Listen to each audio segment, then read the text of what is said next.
My precious friends, today we remember my late father, Brother D.G.S. Thanakaran. मेरे प्रिय मित्रों, आज हम मेरे स्वर्गीय पिताजी भाई D.G.S. Thanakaran को स्मरण कर रहे हैं। Today, 3 years ago, he went to be with the Lord. आज ही के दिन 3 वर्ष पहले वो परमेश्वर पिता के पास बुला लिए गए। It was the 20th February 2008. यह 20 फरवरी 2008 की घटना है। In the morning, the doctor called me and said, he's gone. जब सुबह डॉक्टर ने मुझे बुलाया और कहा कि अब वे नहीं रहे। But according to Hebrews 12:1, लेकिन इब्रानी 12:1 के अनुसार he's not gone forever. वो हमेशा के लिए नहीं गए हैं। He's gone to be with a cloud of witnesses who are in heaven. वे तो उन साक्षियों के उस समारोह में शामिल हो गए जो कि स्वर्ग में आज हैं। And these cloud of witnesses are people who have fought the good fight and kept the faith and reached the feet of the Lord. ये तो साक्षियों की वो भीड़ है जिनने अपने विश्वास की अच्छी लड़ाई लड़ी और परमेश्वर के चरणों में आज भी उपस्थित हैं। The Lord says in Matthew 19:29 and 30.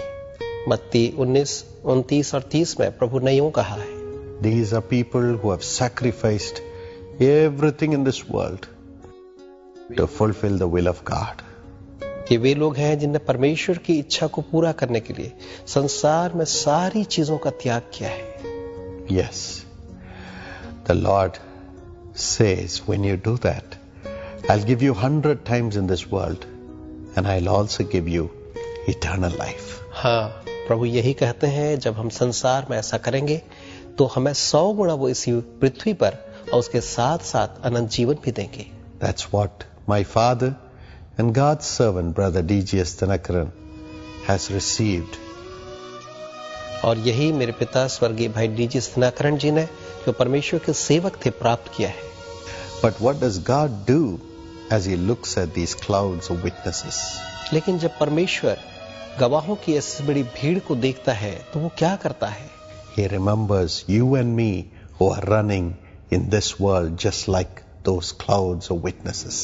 वो हमें और आपको देखता है जिस पृथ्वी पर है, जो कि उसी भीड़ के समान, साक्षियों की भीड़ के समान जो कि स्वर्ग में है, काम कर रहे हैं। He intercedes for us according to Hebrews 12:24. और इब्रानी 12:24 के अनुसार वो हमारे लिए मध्यस्थता की प्रार्थना करते हैं। The blood of Jesus cries out to God to keep us protected in this world. यीशु ख्रिस्त का लहू परमेश्वर को पुकारता है कि वो हमें संसार में सुरक्षित रखे। Romans 8:26 says, the Holy Spirit intercedes for us to keep us away from the weakness and to strengthen us in our weaknesses. Romeo 8:26 कहता है कि पवित्र आत्मा जो है हमारे लिए आहें भर भर के परमेश्वर से मध्यस्थता करता है कि हम इस संसार में ऐसी सारी चीजों से बचे रहें। How does the blood of Jesus and the Holy Spirit intercede for us? तो प्रभु यीशु मसीह का लहू और पवित्र आत्मा हमारे लिए किस तरह से मध्यस्थता करते हैं? They look at the forefathers who have gone to be with the Lord and they remember us, their children, and they intercede for us. वे हमारे उन पूर्वजों को, पितरों को देखते हैं जो कि परमेश्वर के पास चले गए हैं, और उन्हें देख करके वे हमें जिस संसार में है हमारे लिए मध्यस्थता करते हैं। I believe that no man and no woman who has gone from this world can intercede for us in heaven to God. मैं विश्वास करता हूं कि कोई भी स्त्री या पुरुष जो संसार को छोड़ करके चले गए हैं, वो परमेश्वर से हमारे लिए मध्यस्थता कर सकें। But the blood of Jesus Christ and the Holy Spirit looks at them, the saints who are in heaven, the cloud of witnesses, and through that he remembers us. God remembers us and intercedes for us. लेकिन पवित्र आत्मा और यीशु ख्रिस्त का लहू उन संतों को जो कि गवाहों की भीड़ के रूप में स्वर्ग में जा चुके हैं, हम देख करके हमारे लिए जो इस पृथ्वी पर है मध्यस्थता की प्रार्थना करते हैं। The blood of Jesus and the Holy Spirit intercede for you and me to reach heaven. प्रभु यीशु ख्रिस्त का लहू और पवित्र आत्मा आप और मेरे लिए मध्यस्थता की प्रार्थना करते हैं कि हम भी स्वर्ग को पहुंचे। The Bible says, the Lord has remembered us, He will bless us. Bible कहती है परमेश्वर ने हमें स्मरण किया है, वो हमें निश्चय आशीष देंगे। Psalm 115 and verse 12. भजन 115 वचन 12 है। And when He remembers us, He will bless us and He will increase us and our children. जब वो हमें स्मरण करेंगे तो वो हमें आशीष देंगे और हमें और हमारे संतानों को वो उन्नत करके हर प्रकार से बढ़ाएंगे। That is the joy we have and the hope we have when our loved ones have lived righteously and have gone to be with the Lord. यही वो आनंद है, यही वो आशा है जो हम उन लोगों के कारण से, जो हमारे पूर्वज हैं, जिनने धर्मी जीवन जिया और परमेश्वर के पास जा चुके हैं, हम रख सकते हैं। Because our loved ones have lived righteously and have gone to be with the Lord, God remembers you and me and intercedes for us and makes us reach heaven through the intercession of Jesus and the Holy Spirit. इसलिए क्योंकि हमारे जो पूर्वज हैं, जो इस पृथ्वी पर धर्मी जीवन जिए, जब पवित्र आत्मा और यीशु ख्रिस्त का लहू से देखते हैं, हमारे लिए मध्यस्थता करते हैं ताकि हम भी उनकी ही तरह स्वर्ग को पहुंच सके। So what should we do? तो हमें क्या करना है? The Lord is interceding for us. प्रभु हमारे लिए मध्यस्थता की प्रार्थना कर रहे हैं। Our loved ones have lived righteously and they are before God, reminding God to intercede for us and to bring us to heaven. और हमारे जो प्रिय हैं, जो धर्मी जन जीते हुए जीवन जीते हुए ईश्वर के पास हैं, ईश्वर को स्मरण दिलाते हैं कि हमारे लिए मध्यस्थता की प्रार्थना की जाए कि हम भी उसी स्तर को पहुंचे। But what should we do? लेकिन हमें क्या करना है? The Bible says in Hebrews 12:1, इब्रानी 12:1 में बाइबल कहती है, we should throw away our burdens हमें अपने सारे बोझ को दूर करना है and we should set away all the sins that come and crush us and stop us from going to heaven.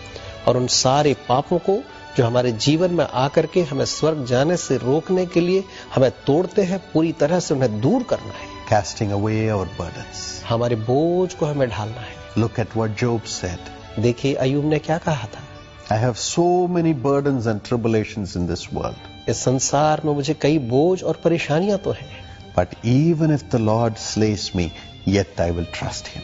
लेकिन चाहे ईश्वर मुझे क्यों मार न डाले तो भी मैं उस पर विश्वास करूंगा। Job 13:15. अय्यूब 13:15 में। And he says, after He has tested me, I will come forth as gold. और वो कहता है कि मुझे परखने के बाद मैं जानता हूं कि मैं खरे सोने की तरह निकलूंगा। Job 23:10. Ayyub 23:10। Yes, we have to cast away our burdens, saying, God will take care of me. I am not going to cry over my burdens. I will trust Him. हाँ, हमें अपने बोझ को दूर करना है और ईश्वर से कहना है कि मैं कदापि भी शोकित न होऊंगा, क्योंकि परमेश्वर मेरे बोझ को दूर करेगा और वह मुझे अपनी तरह बनाएगा। And again this verse says, cast away all the sins that stop you from doing the will of God and reaching heaven through that. यही वचन हमें आगे ये भी कहता है कि उन सारे पापों को जो परमेश्वर की इच्छा को पूरा करने में और स्वर्ग जाने से हमें रोकते हैं, हमें दूर करना है। Yes, Jesus said, not my will, Lord, but let thy will be done. हाँ, यीशु ने यही कहा, प्रभु जी मेरी नहीं परंतु तेरी ही इच्छा पूरी हो। Luke 22:44. लुका 22 और 14। And then he says in Hebrews 10:7, और उसके बाद वो इब्रानी 10:7 में कहते हैं, Behold, I come to do your will, Lord. प्रभु देखिए मैं आपकी इच्छा पूरी करने को आता हूँ। Yes, he came to do the will of God. हाँ, वो परमेश्वर की इच्छा को पूरा करने के लिए आए। He did the will of God. उन्होंने ईश्वर की इच्छा को पूरा किया। He lived in this world and lived his life only to do the will of God. इस संसार में अपना जीवन उन्हें केवल ईश्वर की इच्छा को पूरी करने के लिए जिया। So no sin could overcome him. इसलिए कोई पाप उन पर हावी न हो सका। That's what this verse says. और यही वचन यही कहता है, Throw away the sin that tries to crush you. उस पाप को जो तुम्हें पूरी तरह से नाश करना चाहता है दूर करो and do the will of God. और ईश्वर की इच्छा पूरी करो। Then you will reach heaven and stay along with a cloud of witnesses. तब तुम स्वर्ग पहुंचोगे और उस साक्षियों की गवाहियों की भीड़ के साथ स्वर्ग में रहोगे।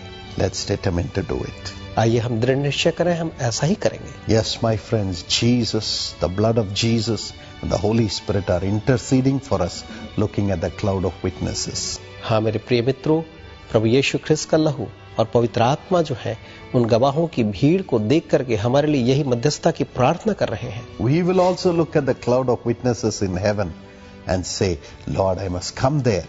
So I will throw my burdens and trust you. I'll throw away every sin that stops me from doing your will, and I will run my race looking unto you. इसलिए हम भी यही कहें उन गवाहों की भीड़ को देखते हुए, प्रभु जी मैं आपकी इच्छा पूरी करने के लिए, स्वर्ग पहुंचने के लिए और इस मध्यस्थता को स्वीकारता हूं ताकि मैं भी उस गवाहों की भीड़ के साथ आपके पास स्वर्ग पहुंच सकूं। May God give you that grace. प्रभु आपको वह अनुग्रह दे।